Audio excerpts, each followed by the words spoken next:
Namo tassa bhagavato arahato sama sambuddhassa. Namo tassa bhagavato arahato sama sambuddhassa. Namo tassa bhagavato arahato sama sambuddhassa. Kalena dhamma sawanang etamanggala mutamanti. Yang termuliakan Sang Buddha, Dhamma dan Sangha, pimpinan puja bakti, para romo dan ramani yang hadir, ya, para pengurus dan panitia wihara, serta Bapak Ibu, saudara-saudari semua, selamat pagi, Namo Buddhaya. Ya, sebelum saya mulai, tanya dulu ya, yang duduk paling belakang kedengaran enggak? Yang ngangguk yang di depan ya. Yang belakang belum ngangguk. Yang belakang coba kalau kedengaran angkat tangannya beberapa orang. Ya, aman ya. Baik ya, biar semangat juga ya, di absen dulu. Bapak Ibu Saudara, ya tak kenal maka tak akrab. Nama saya Biku Abijato. Saya biasanya domisili di Wihara Mendut dekat Candi Borobudur. Ya, namun kalau saya pembinaan ya, saya bisa keluar dulu dari Wihara Mendut 1 bulan, kadang sampai 2 bulan keliling. Jadi kalau Bapak Ibu cari saya di Wihara Mendut, ya mungkin saya belum pulang ya. Bapak Ibu Saudara, saya lihat banyak yang saya kenal juga ya. Ini saya kenal di depan Pak Beni ya. Bapak Ibu nggak kelihatan enggak apa-apa ya. Ya, karena Pak Beni pernah bilang kalau saya mendengarkan Dhamma Bante pasti duduk paling depan. Ternyata beneran. Bapak Ibu Saudara, saya karena ini pertama kali mengajar di sini, saya juga dengar di sini banyak yang bisa bahasa Hokkien ya. Biasanya kalau ketemu orang yang bisa bahasa Hokkien, nanyanya itu pasti Cak Pa Leo Boy. Ya, nggak ada itu apa kabar ya, nggak ada. Cuma 2 saja, Cak Pa Leo Boy, Cak Leo, Ukang Tau Bo gitu ya. Jadi kalau Bapak Ibu ketemu saya harus lihat waktu ya. Kalau pagi, Bante Cak Pa Leo Boy ya, sudah makan belum? Cak Leo Tampo. Ya, kadang-kadang saya makan, kadang tidak. Kalau pagi ya. Kalau siang Bapak Ibu tanya, Bante Cak Pa Leo Boy, Cak Pa Leo ya. Kalau malam Bapak Ibu tanya, Bante Cak Pa Leo Boy, Bo Tan Cak Leo ya. Ya, karena kami para biku hanya makan sampai jam 12 siang. Bapak Ibu Saudara, hari ini ada 3 hal ingin saya sampaikan, semuanya penting. Ya, semoga bisa Bapak Ibu bawa pulang sebagai kebijaksanaan. Ada satu cerita, saya senang sekali cerita ini. Pertama kali saya baca cerita ini di bukunya Acan Bram. Tapi pagi hari ini saya baca yang lebih unik lagi. Ya, sedikit berbeda. Dulu yang saya baca, kisah ini ada di Thailand. Ternyata yang mirip juga terjadi di Afrika Selatan. Di Afrika Selatan ada sekelompok orang suku yang disebut Sun People, orang Sun, S-A-N, ya, bukan matahari, S-A-N, orang Sun. Mereka tinggalnya di gurun, tempat-tempat yang kering ya, karena di Afrika banyak sekali padang-padang yang kering. Dan sangat uniknya, mereka punya teknik khusus untuk mencari air. Cara mereka mencari air adalah mereka cari batu, bebatuan yang celahnya itu pas ukuran tangannya monyet. Celah batu. Lalu di celah batu itu nanti dikasih berry atau buah-buahan yang disukai monyet. Nanti akan datang babun. Babun itu monyet yang besar. Nah, karena monyet itu banyak sekali jenisnya. Ya. Dan kalau Bapak Ibu jalan-jalan ke tempat yang ada monyetnya, ingat ya, monyet itu bandel. Barang Anda bisa dicuri. Ya, kalau Anda jalan-jalan ke tempat yang ada monyetnya, dompet Anda simpan di tempat yang aman. Nanti dompet Anda dicuri sama monyet. Ya. Masih untung kalau dia mau barter sama buah. Kadang-kadang dia lari sudah ke hutan, barang Anda hilang. Bapak Ibu Saudara, nanti babun ini datang, dia periksa-periksa celah batu itu, dia lihat ada berry. Cepat-cepat dia masukkan tangannya. Begitu dia masukkan tangannya, karena jari monyet juga lebih panjang dari jari kita, karena dia suka memanjat ya, tidak percaya nanti Anda tangkap, Anda hitung, ya, terus lapor ke saya ya. Sudah dia genggam, kepalan tangannya babun itu besar sekali. Dia nggak bisa keluar lagi dari celah batu itu, karena genggam berry itu ya.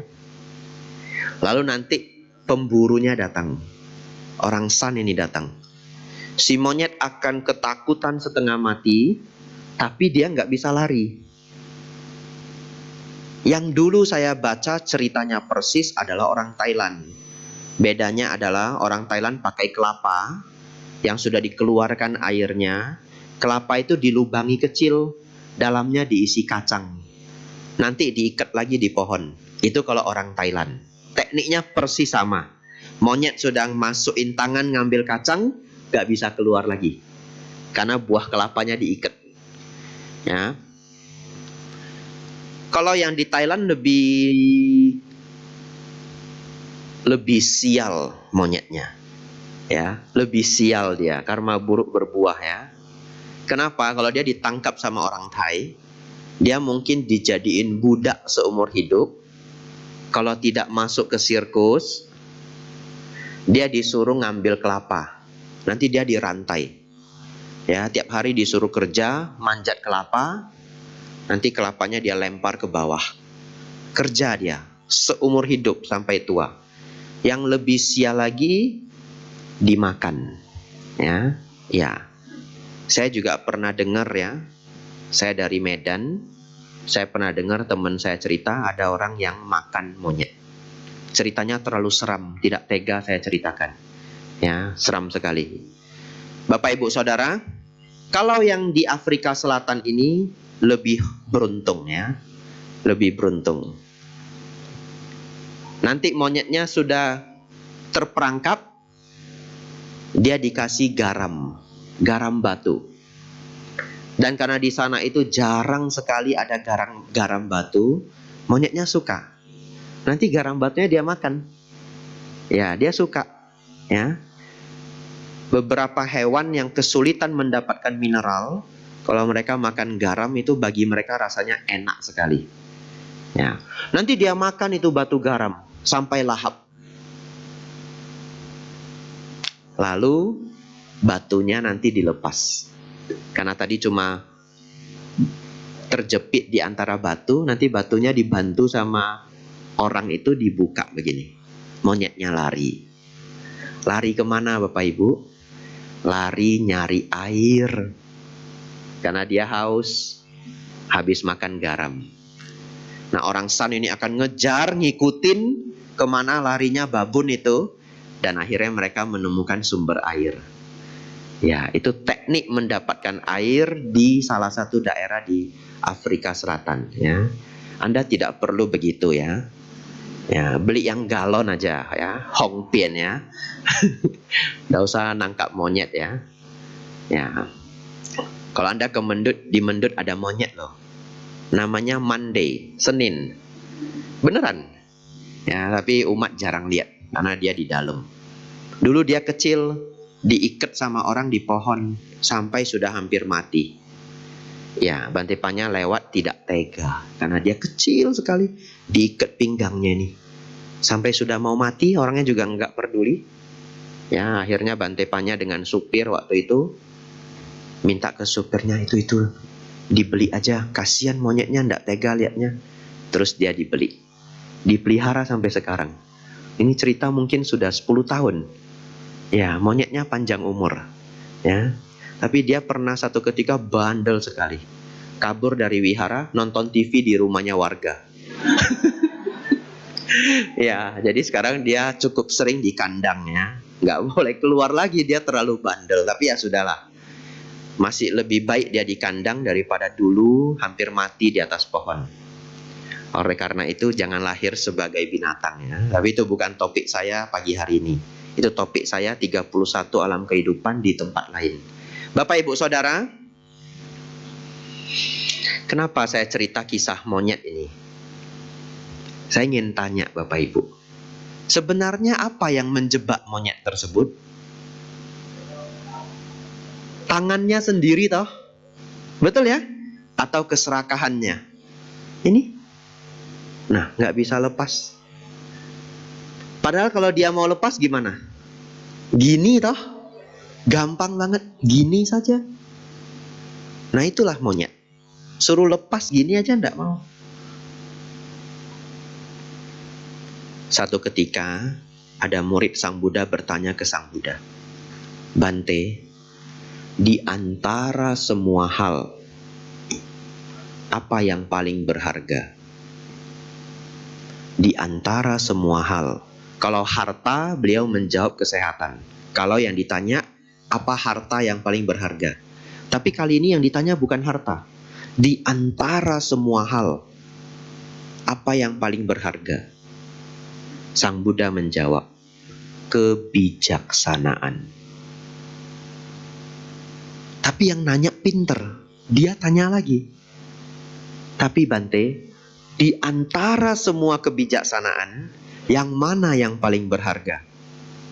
Ya, Sang Buddha menjawab, tidak melekat. Ya, tidak melekat. Bapak Ibu Saudara, saya memberikan cerita monyet itu sebagai ingatan untuk kita. Kadang-kadang kita pun menjadi menderita karena melekat pada sesuatu yang sebenarnya bisa kita lepas. Ya, lepasnya itu tinggal begini aja. Tapi orang nggak mau. Ya. Contoh yang selalu saya berikan di mana-mana adalah dendam. Saya paham, kita mungkin pernah disakiti habis-habisan, pernah dikhianati sama orang yang sangat kita percayai, atau bahkan saudara sendiri. Atau hal apapun. Mungkin ada di antara Bapak Ibu yang mendengarkan ini, apakah offline, apakah online ya, zaman sekarang direkam, yang punya cerita yang sangat ekstrim. Yang kalau siapapun dengarkan, dia akan mengatakan, ya wajar ya kamu dendam. Begitu ya? Saking ekstrimnya. Tapi dalam Dhamma, tidak ada dendam yang bisa diwajarkan. Betul? Tidak ada. Tapi bagaimana Bante sebagai pembelajar Dhamma? Kalau Anda punya dendam, lepaskan pelan-pelan. Ya. Kalau dilepaskan sehari sulit. Ya, Anda mungkin berkata, saya kan bukan arahat Bante. Ya. Ya, tidak harus dilepas sehari. Dendam yang kusumat itu bisa Anda lepas pelan-pelan dalam 2 tahun. Betul ya? Pelan-pelan, sudah kurang bencinya, pelan-pelan, sudah kurang bencinya. Bante, bagaimana saya tahu bencinya kurang? Lah Anda bayangkan wajahnya lah ya. Kula kok ya. Masih benci enggak? Masih benci. Tapi lumayan lah, sudah kurang 5%. Betul ya? Ya, kurang 5%. Kalau setiap hari 0,1% aja, setahun 36% loh. Nah, 3 tahun habis ya. Makanya ada 1000 hari. Nah, jadi kalau Anda sangat dendam sama orang ya, maksimal 1000 hari dah ya. Ya, setelah itu Kalau ketemu biasa aja. Tapi kalau orangnya karakternya buruk, kita juga tidak harus dekat dengan dia. Asewana cak balanang pandita nancak sewana. Itu nasihat Sang Buddha pertama di Manggala Sutta. Tidak bergaul dengan orang bodoh, bergaul dengan orang bijaksana. Kalau karakter dia buruk, orangnya tidak bijaksana, kita tidak harus dekat dengan dia. Menghindar itu adalah hak kita, betul ya? Tapi yang saya maksud adalah tidak membenci. Satu ketika ketemu di pesta harus duduk bareng, gak bisa di tempat lain sudah penuh. Anda tetap bisa makan dengan enak. Kalau bisa bahkan Anda panggil. Gimana manggilnya? Ancoa cak paleo boy, gitu ya. Ya, dia karena dia masih kesel sama kita, boy cak lo lain comik, gitu ya. Ya, Anda tanya lagi, gimana? Sudah makan belum? Gitu ya. Bapak Ibu Saudara, ada pesan sangat penting pagi hari ini, sangat penting. Saya beberapa kali ketemu umat Buddha dan saya sedikit bingung dengan apa yang mereka ekspresikan. Ada loh umat, saya ajak meditasi, ya. Bagus juga saya ceritakan ini karena nanti poin ketiga saya bahas meditasi, walaupun tidak panjang. Ada umat Bapak Ibu Saudara, saya ajak, Pak, Bu, ayo belajar meditasi. Nggak usah banyak, 15 menit sehari juga bagus, 20 menit sehari sangat bagus. Bapak Ibu tahu apa jawabnya? Bante, jangan meditasi. Kenapa? Nanti jadi melekat. Ya, meditasi bisa melekat Bante. Coba Bante, saya mau tanya Bante, meditasi bisa membawa kebahagiaan enggak? Bisa. Kebahagiaan bisa membuat menjadi ketagihan enggak Bante? Bisa. Nah itu, meditasi membuat ketagihan, kemelekatan Bante. Harusnya saya tanya, jadi gimana saya nggak boleh meditasi? Nah misalkan ya, walaupun saya nggak pernah tanya ya, saya diam aja ya, kayak SIM ya. Diam aja saya sudah bohwat ya. Tapi kalau saya tanya dia, jadi gimana Pak Bu, apa saya nggak boleh meditasi? Nggak boleh Bante, kalau gitu ngapain saya jadi biku ya, nggak boleh meditasi ya. Bapak Ibu Saudara, ternyata Sang Buddha hanya membuat 4 hal jangan dilekati. Ya, 4 hal jangan dilekati. Sisanya jangan Bapak Ibu tambah sendiri. Ya, saya beberapa waktu yang lalu ketemu juga umat Buddha. Saya nggak tahu ini benar atau salah. Silakan Anda nilai ya. Susah saya menilai. Jadi mereka foto bersama satu grup. Lalu setelah foto bareng satu grup, diskusi dhamma dengan saya ya hampir 1 jam. Selesai, mereka mau pulang minta foto bersama. Terus ada temennya yang bilang, Bante boleh foto satu-satu enggak? Boleh ya. Habis foto grup, foto satu-satu. Nah, foto satu-satu. Tinggal satu temannya tidak ikut foto. Lalu dia dipanggil, lu fotolah sama Bante jarang-jarang. Dia jawab apa? Saya enggak mau foto, kenapa? Nanti melekat. Wah, berfoto pun bisa melekat ya. Nah, sebenarnya tidak. Ya, berfoto itu sebagai kenangan. Ya, disebut melekat kalau baik 4 ini. 1, kesenangan indera. Ya, 1, kesenangan indera. 2, pandangan salah. 3, ritual dan upacara. 4, doktrin diri. 1, kesenangan indera. 2, pandangan salah. 3, ritual dan upacara. Yang keempat, doktrin diri. Bapak Ibu hafal, saya minum dulu ya.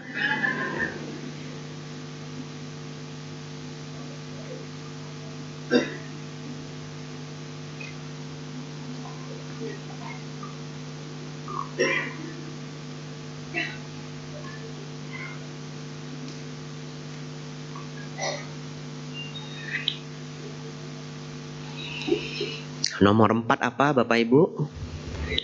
Doktrin diri. Nomor 2 apa? Pandangan salah. Nomor 3, ritual dan upacara. Nomor 1, kesenangan indera. Hafal betulan ya. Luar biasa ya. Ya, minggu depan keluar ujiannya. Bapak Ibu Saudara, ini baik ya. Ya, Anda hafal saja. Baik dihafal. Belajar Dharma memang harus dihafal. Kalau tidak, kita sulit untuk mengkonsepkannya.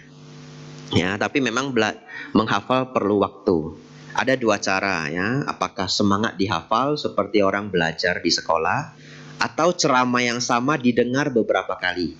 Ya, nanti ini direkam. 2 bulan kemudian Anda boleh dengar lagi. Ya, setiap 2 bulan dengar lagi. Anda boleh buat list. Sekarang kan banyak ceramah di YouTube. Anda bisa buat list ceramah favorit Anda. Bayangkan Anda punya 30 ceramah favorit, bikunya beda-beda. Nah, Anda boleh dengarkan itu berulang-ulang, lama-lama menjadi hafal. Pas kepengen dengar yang baru silakan.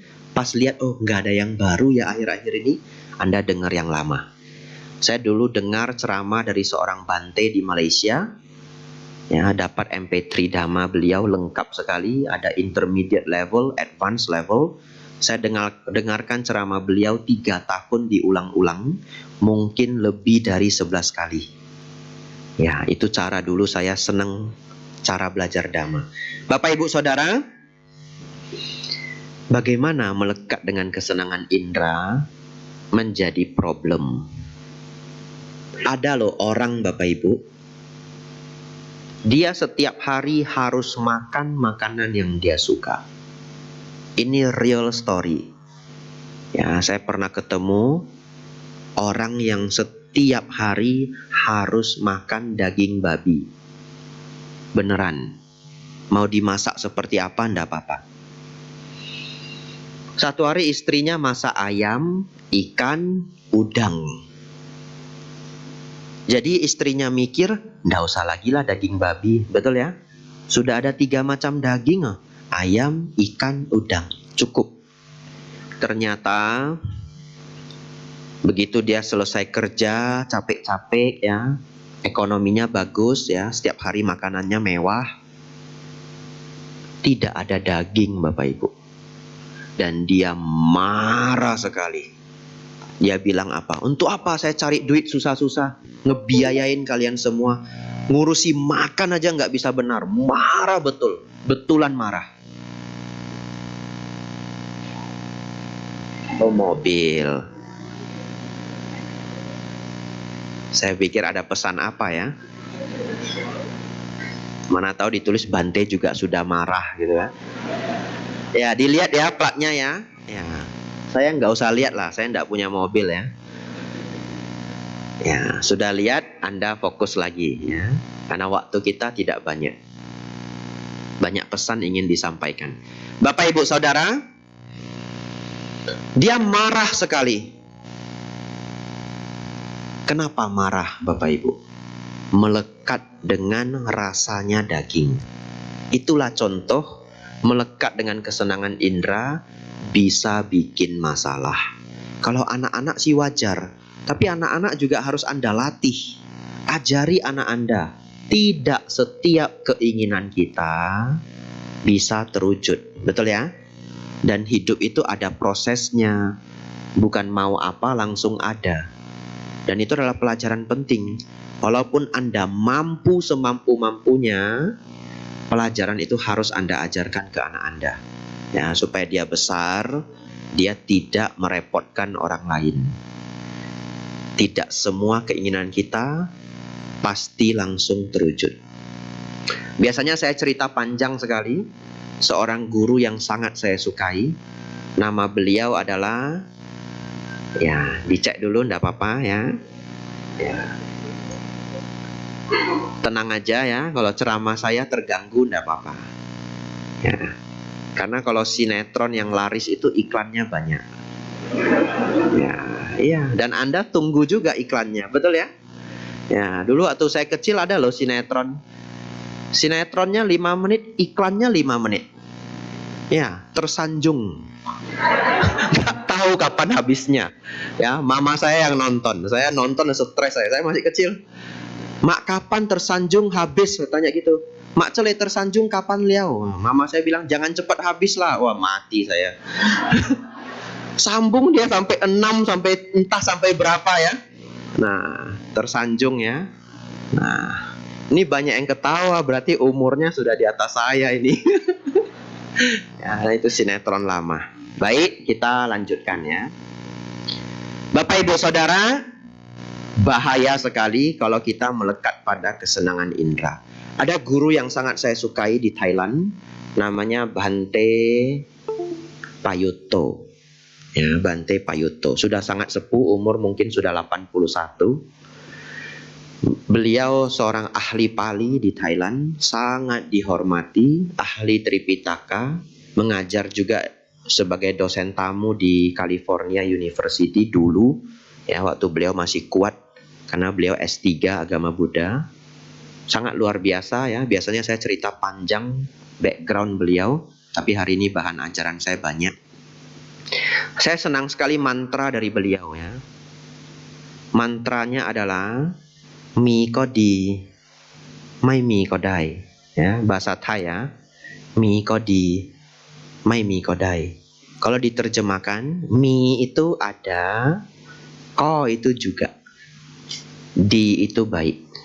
Mi ko di, kalau ada, baik. Mai mi, tidak ada, ko juga, dai, boleh. Mai mi ko dai, nggak ada juga boleh ya. Jadi Bapak Ibu kalau ada suka dengan sesuatu, suka sekali latihan seperti ini ya. Mi ko di, mai mi ko dai. Kalau ada baik, nggak ada nggak apa-apa ya. Kalau ada baik, nggak ada nggak apa-apa. Kalau di rumah Anda setiap Sabtu atau setiap Minggu harus makan di restoran, sudah kebiasaan. Satu hari mobil rusak, satu hari mungkin orang tuanya tidak enak badan, betul ya? Ya, sebagai anak jangan maksa, latihan itu mi ko di, mai mi ko dai. Ya, kalau zaman sekarang bisa pesan Grab, zaman dulu nggak ada, habis beli di warung sebelah. Ya, cuma dapat lontong sayur ya. Nah, itulah minggu Anda berakhir di lontong sayur ya. Ya, makan lontong sayurnya sambil hafalin mi ko di, mai mi ko dai, gitu ya. Buat ya lah. Mi ko di, mai mi ko dai. Kalau sekarang Anda bisa pesan Grab. Tapi mantra ini baik ya untuk banyak hal. Ya. Ada apa? Boleh. Urgent ya. Baik. Bante minta tolong diumumkan. Untuk digeser atau dipindahkan bagi pemilik mobil dengan plat nomor 2342 BRB expander hitam 2342. Ya, silahkan ya.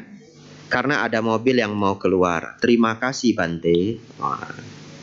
Bener kan? Banyak iklannya kan? Nah, itu saya sudah bilang ya. Ya, selamat kepada 2342 ya. BRB, ya, Anda mendapatkan mobil expander hitam.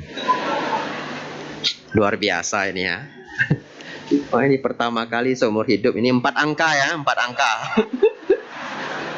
Nah, 2342 ya. Ya. Ya, mi ko di, mai mi ko dai ya. Ini sangat baik Anda terapkan dalam hidup Anda ya. Sangat-sangat baik ya. Tidak semua keinginan kita harus terwujud. Nomor 2, pandangan salah. Pandangan salah banyak sekali ya. Intinya banyak mendengarkan dhamma. Nanti pulang dari sini ya, saya pribadi senang mendengarkan dhamma. Bante Utamo, Bante Panyawaro ya, Bante Payutto, tapi itu bahasa Thai ya. Bante Damaudo ya, bahasa Hokkien, bahasa Inggris. Bante Punaji. Tapi Anda boleh cari guru yang Anda nyaman, yang Anda suka. Setiap orang punya karakter berbeda-beda. Ya, belajar dhamma dari waktu ke waktu, pandangan salah akan hilang. Ada satu provinsi di Indonesia, saya diceritakan Bantepanya, ya, saya pun sudah lupa nama provinsinya. Mereka punya pandangan, ya.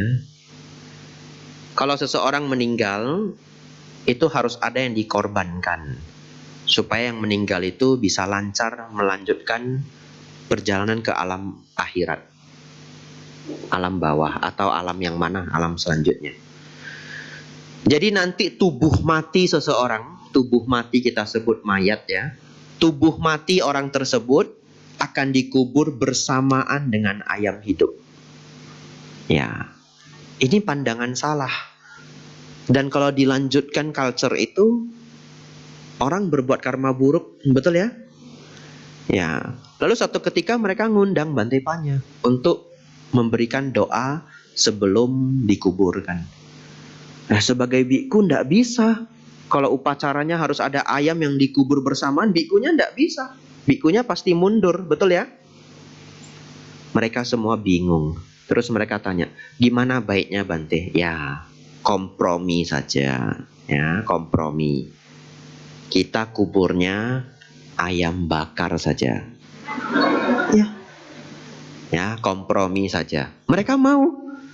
Nah, itu beliaunya mengubah tradisi ya, luar biasa. Merekanya mau ganti ayam bakar. Baru beliaunya mau membacakan parita. Tapi di sini kita bisa melihat ya, pandangan salah itu bisa membawa pada karma buruk. Jadi kalau ada orang berpikir, kenapa ya hidup saya kok sial terus, apa salah saya? Ya mungkin yang salah adalah cara berpandang. Ya, kalau Anda belajar dhamma dari waktu ke waktu, Anda akan merasakan hidup Anda semakin mujur, semakin mujur. Tidak instannya, semua ada prosesnya. Jangan nanti baru seminggu datang ke wihara, mana Bante hokinya? Kok belum dapat? Ya, tapi kok malah hidup saya merosot. Ya jangan seminggu, 5 tahun, 3 tahun, pasti terasa. Minimal kemarahan Anda berkurang. Betul Bapak Ibu? Kalau Anda marah bisa berkurang saja, itu semuanya jadi lancar. Iya, kalau orang banyak ributnya itu hoki pergi. Kenapa? Karena marah terus. Ya, kalau Anda jualan orang mau datang beli, Anda marah. Marahnya memang bukan sama pelanggan.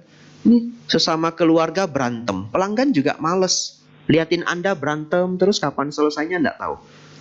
Tiba-tiba ada orang buka toko dekat Anda, barangnya sama. Ya sudah, Anda pasti akan merosot. Dia pindah ke sebelah. Bapak Ibu Saudara, pandangan salah jangan dilekati. Yang ketiga, ritual dan upacara. Ya, mohon maaf ya, contohnya harus saya ambil dari pengalaman suku lain. Ada suku di Indonesia punya tradisi namanya Iki Palek.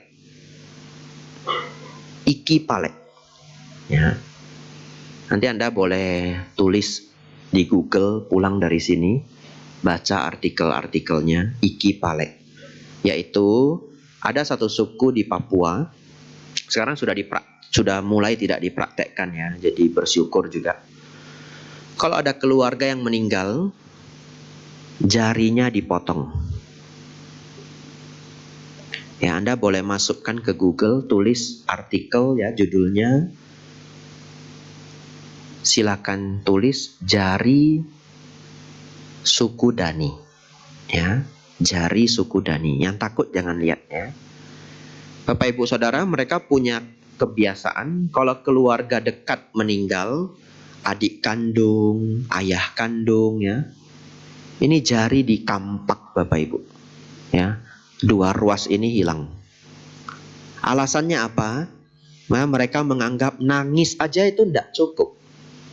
Ya, untuk merasakan untuk meluapkan kesedihan kehilangan keluarga, nangis aja tidak cukup. Harus jari ini dipotong. Dan benar-benar dipotong.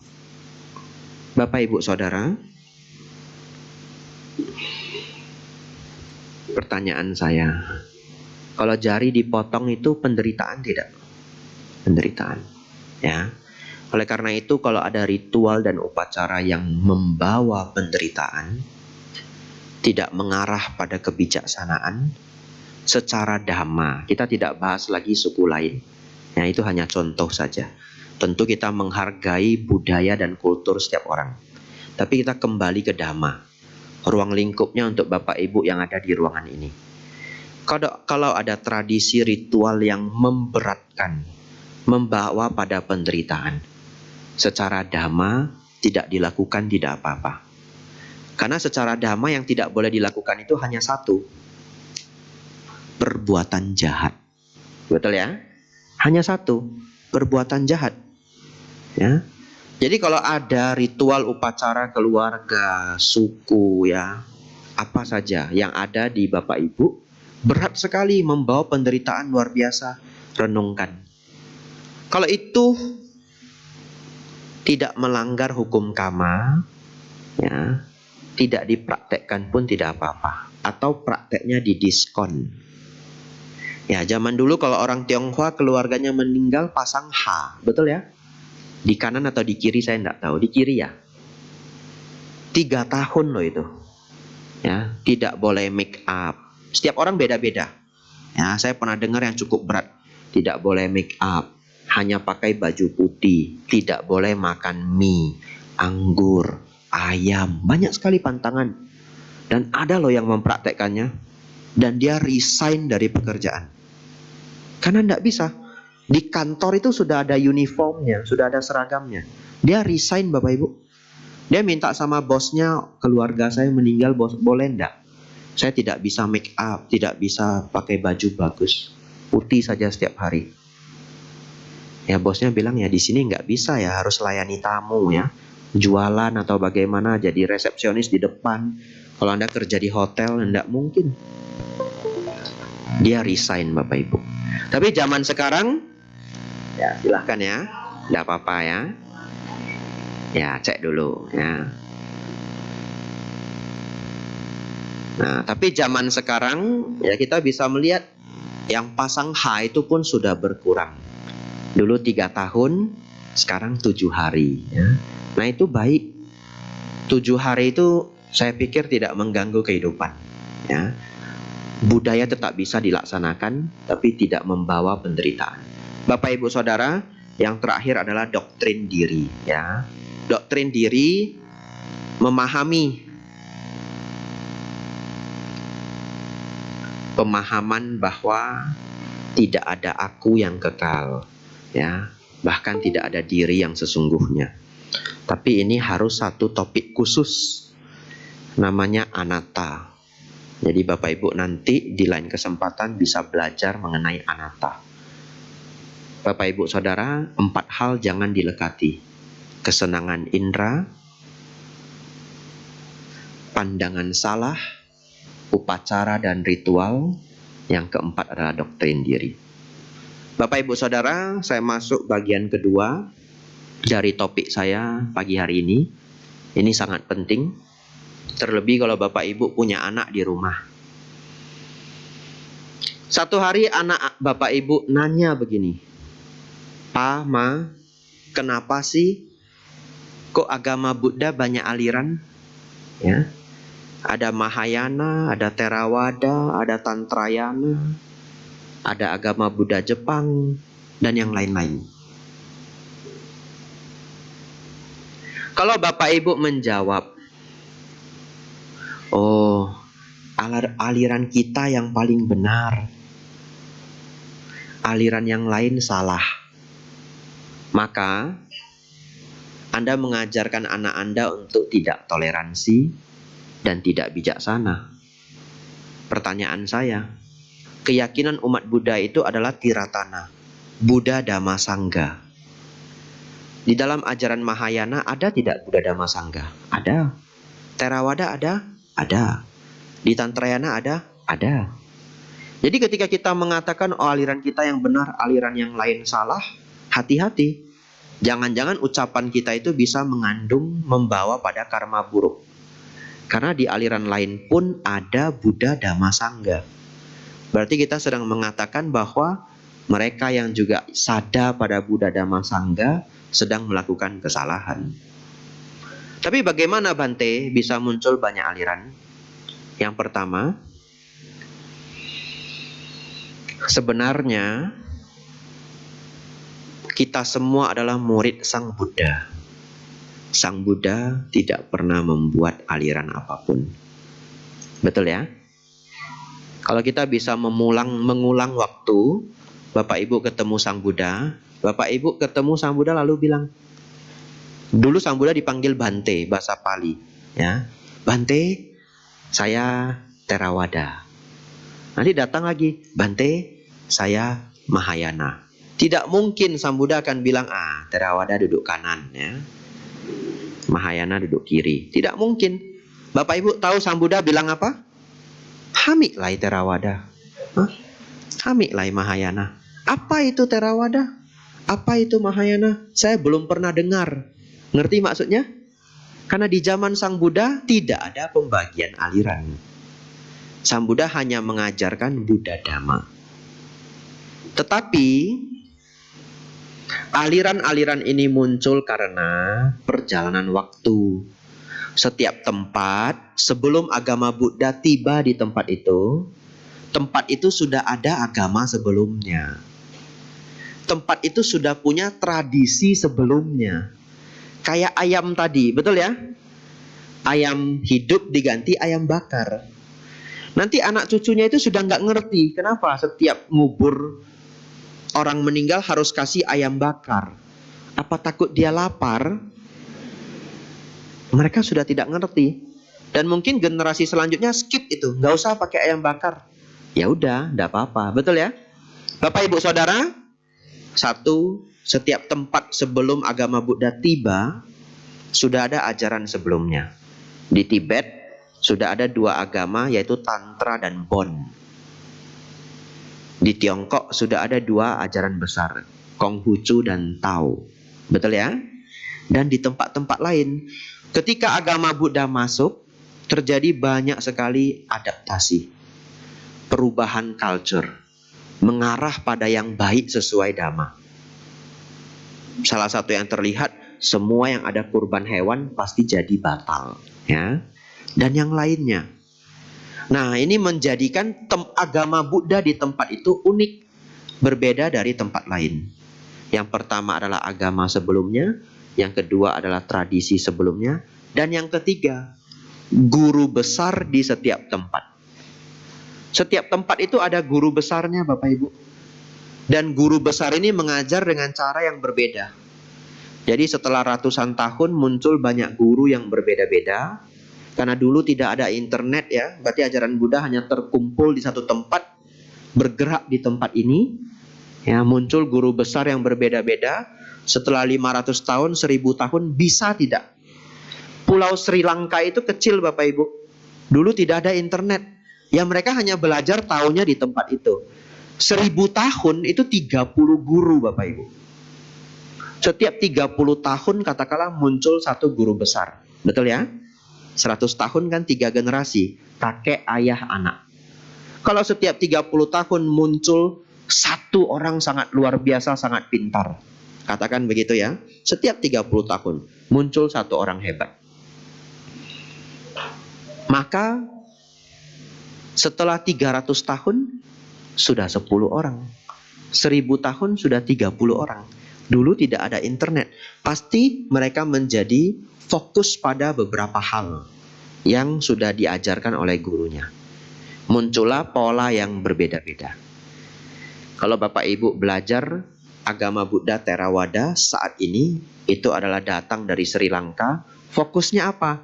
Meditasi, pendalaman Tipitaka. Itu fokusnya. Ya. Tapi kalau Bapak Ibu belajar Dhamma yang umumnya datang dari Tiongkok, datang dari Taiwan, fokusnya apa? Sumbangsi berbuat baik. Betul? Ya. Tapi yang paling luar biasa sekarang sudah zaman online. Bapak Ibu bisa belajar dari banyak guru. Anda silakan ambil setiap praktek terbaik ya yang bisa Anda praktekkan. Anda belajar Dhamma dengan tekun, ikut puja bakti seperti ini, Anda meditasi, Anda bersumbangsi, ada waktu ikut Dhamma kelas belajar kitab, Anda orang beruntung. Anda tidak terperangkap di satu pulau kecil. Zaman sekarang, Anda bisa belajar Dhamma dengan seksama. Satu bagian terakhir, ini singkat saja, ya. Ya, silakan cari tempat duduk, ya. Ya, sudah belum keluar nomor, ya. Nomor polisi belum keluar, ya.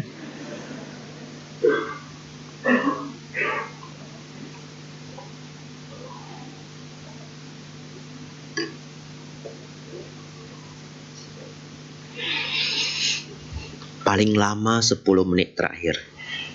Ya, tambah Bante setengah jam pun tidak apa-apa, ya. Ya, belum makan ya Bapak Ibu, ya. Cuma boleh sampai jam 12, ya. Nah, nanti Bapak Ibu tanya, Bante cak palau boy, kuijit boy cak. Ya, Bante sudah makan belum? Sepanjang hari belum makan, ya. Kenapa? Ngajarnya lembur, ya. 10 menit terakhir. Bapak Ibu, saya pernah dapat pertanyaan di Makassar, pertanyaannya bagus sekali. Seorang anak kecil di rumah orang tuanya Buddhis, sekolah di sekolah Kristen. Ya. Itu terjadi di banyak provinsi karena belum ada sekolah Buddhis. Anaknya masih TK. Anaknya masih TK, satu lagi SD. Pulang-pulang Bapak Ibu nanya ke mama papanya. Pa, Ma, kita agama Buddha kan? Iya. Karena papa mamanya selalu bilang di sekolah cuma untuk sekolah. Belajar agama ikut papa mama. Lalu dia tanya, kata Lause, kata guru, kalau di sekolah ada Tuhannya. Di rumah Tuhan kita mana?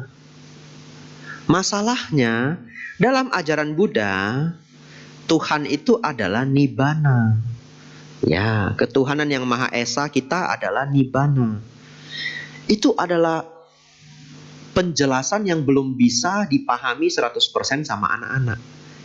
Ya, Nibbana adalah keadaan yang tidak terlahir lagi, ya, di mana lenyap kemarahan, keserakahan dan ego.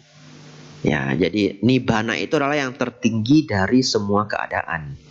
Ya, kalau kita mencari yang namanya Tuhan, setuju tidak bahwa Tuhan itu adalah yang tertinggi, betul? Kalau masih ada yang belum tertinggi, berarti dia belum Tuhan.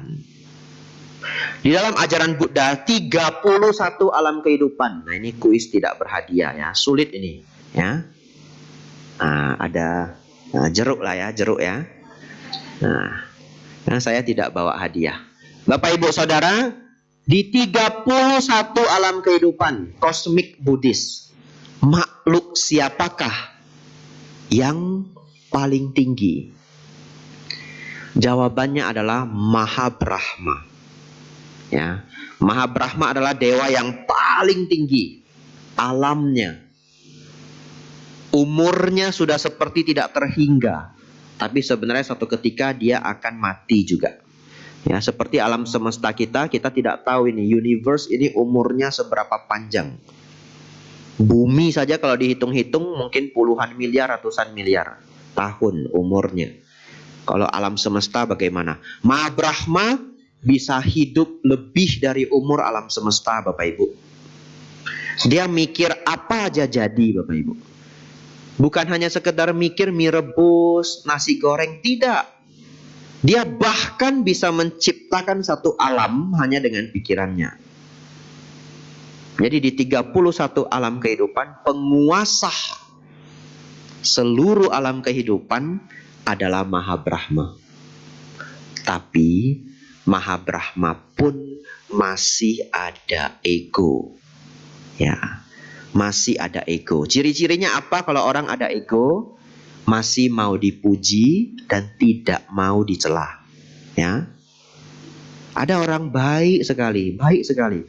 Setiap bulan dana beras 10 ton bagi ke rakyat miskin. Senang berdana. Kalau dicela marah nggak Bapak Ibu? Marah. Ya. Artinya sudah sangat baik, dia suka berdana, tapi secara dhamma dia belum yang tertinggi. Karena masih ada ego. Oleh karena itu, kapan atau bagaimana makhluk yang lebih tinggi dari Maha Brahma ini adalah mereka yang mencapai nibbana. Tidak ada kemarahan, tidak ada keserakahan, tidak ada ego dan kesombongan, tidak ada pandangan salah. Bapak Ibu Saudara, makhluk yang mencapai nibbana ini terwakilkan oleh Sang Buddha dan para arahat. Begitu ya. Ini ada topik khususnya, namanya ketuhanan dalam agama Buddha. Kalau Bapak Ibu cari di YouTube, itu pelajaran Pak Cornelis Wawor. Jadi sekarang anak ini masih TK, masih SD. Nanya ke akongnya, nanya ke papa mamanya, Tuhan kita di rumah siapa? Bapak Ibu jawab saja, Sang Buddha. Karena Sang Buddha adalah yang telah mencapai nibbana. Bapak Ibu tidak usah menjelaskan 2 jam ketuhanan yang Maha Esa dalam agama Buddha ke anak TK, anak SD. Pusing dia Bapak Ibu, betul ya? Ya. Tapi keluarga yang saya temui di Makassar, dia nggak jawab anaknya, dia bingung. Dia nanya ke seorang bante, bantenya ikut bingung. Nah, saya biku kedua yang dia tanya. Nah, beruntunglah saya tidak bingung ya. Jawabannya adalah Sang Buddha. Jadi kalau Bapak Ibu, anak-anak yang belum bisa berpikir dhamma yang mendalam, agama Buddha, Tuhannya Sang Buddha. Nanti dia sudah SMP, SMA, baru kita jelaskan Tuhan itu adalah pencapaian nibbana. Bapak Ibu Saudara, terakhir ya, kertasnya tutup.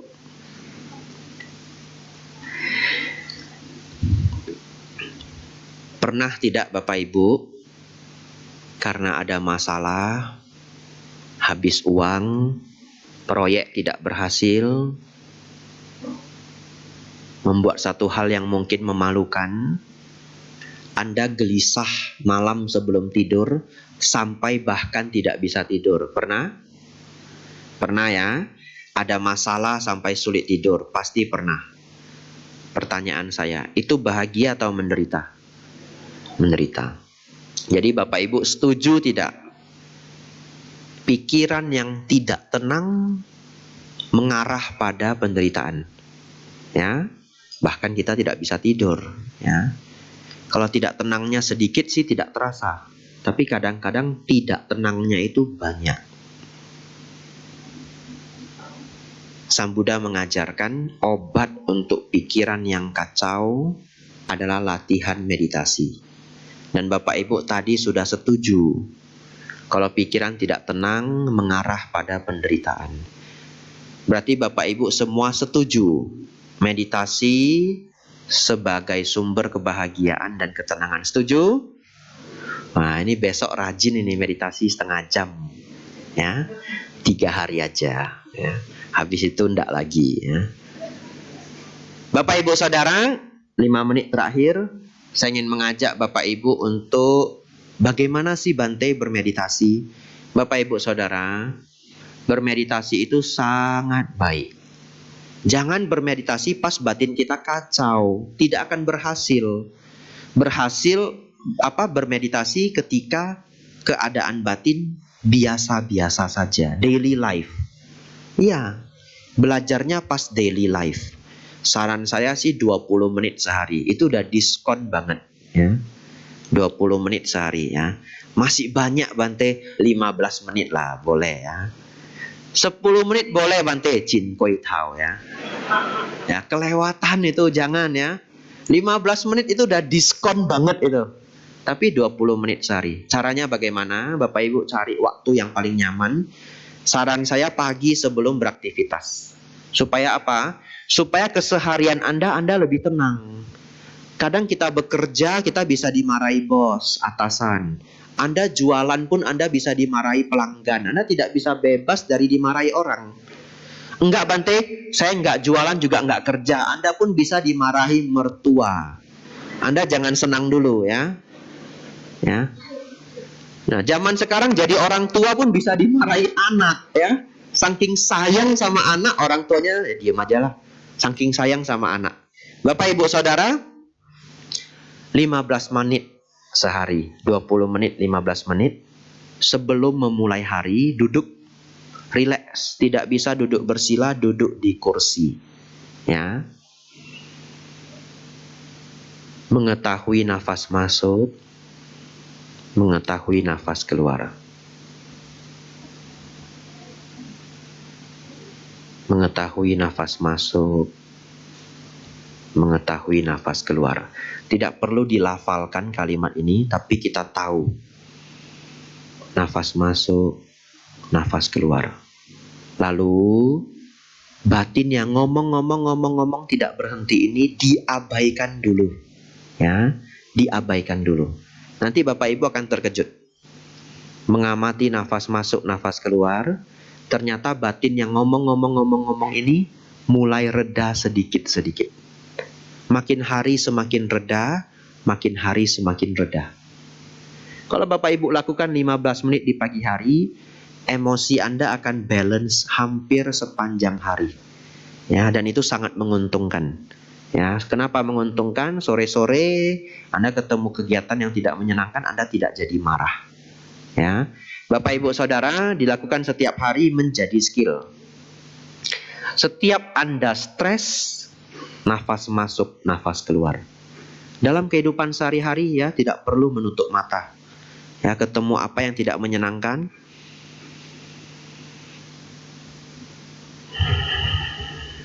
nafas yang tenang, rileks.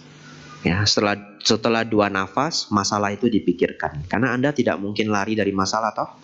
Tapi dirilekskan dulu. Jadi Anda dari hari ke hari semakin sabar. Ya. Satu ketika tidak bisa tidur. Anda